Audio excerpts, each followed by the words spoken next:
আবার আমার অনেক মেয়েরা বলতে পারে, হুজুর বুরখা তো ওই সমস্ত মেয়েরা পরবে যাদের চেহারা ভালো না, দেখতে উলাইকা হুলাল কাতরা। কথা বলুন ঠিক কিনা? আমার চেহারা ভালো, আমি কেন বোরখা পরবো? মা রাগ করবেন না, আপনার কতটা চেহারা, আপনি কি এই পৃথিবীর মধ্যে সবচেয়ে সুন্দরী নারী নাকি? আমার মা, শোনো মা, বুরখা শালীন পোশাক পরার নির্দেশ হলো আল্লাহর। আপনার চেহারা ভালো হলেও পড়তে হবে, চেহারা খারাপ হলেও পড়তে হবে, কারণ নির্দেশটা দিয়েছেন কে? আরো জোরে বলেন কে?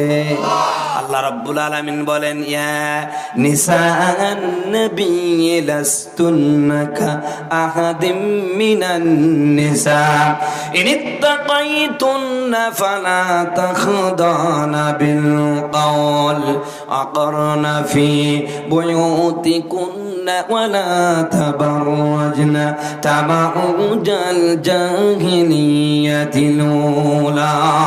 আল্লাহু আকবার।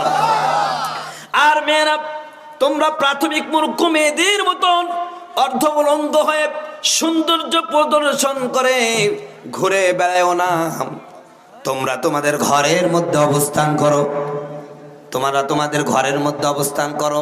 এর মানে এই না আপনি আপনার মেয়েটাকে ঘরের মধ্যে রেখে তালাবদ্ধ করে রাখবেন, বাইরে বেরোতে দিবেন, এমন না।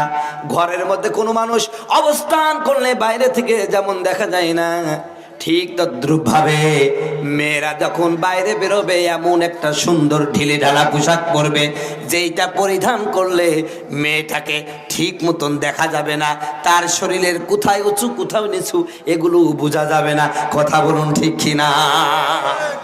একটা ঢিলে ঢালা পোশাক পরতে হবে। আজকে বাংলাদেশে বুরখাওয়ালির অভাব নাই, পর্দাওয়ালি মেয়ের অভাব। কথা বলছে না? বুরখা আছে মাশাআল্লাহ, কিন্তু কি নাই? পর্দা নেই। আজকে ফ্যাশন হয়ে গেছে, এদেরকে দেখে থ্রি পিসেলা হার মেনে যাচ্ছে। কথা বলছে না কেন? বুরখা তুমি পরছো টাইট, দেখা যায় তোমার ফিগার, ঠিক কিনা?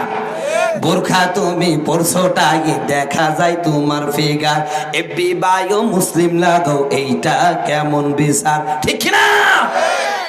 স্কাপ তুমি পড়ছো ঠিকই, মুখটা কেন দেখা যায়, ডাক্তারের টার্গেট হয়েছো, এইবার তোমায় কে বাঁচাই। বাঁধাকপির মতন 7 প্যাসের হিসাব ঠিকই আছে, মুখে কিন্তু 4 কেজি ময়দা। কথা বলছে না কেন? ও মানে 3 পিস পরাই ভালো ছিল। এই যে ফ্যাশন, এগুলো কেন হবে? আমার বন্ধুগণ, আমার ভাইয়ারা,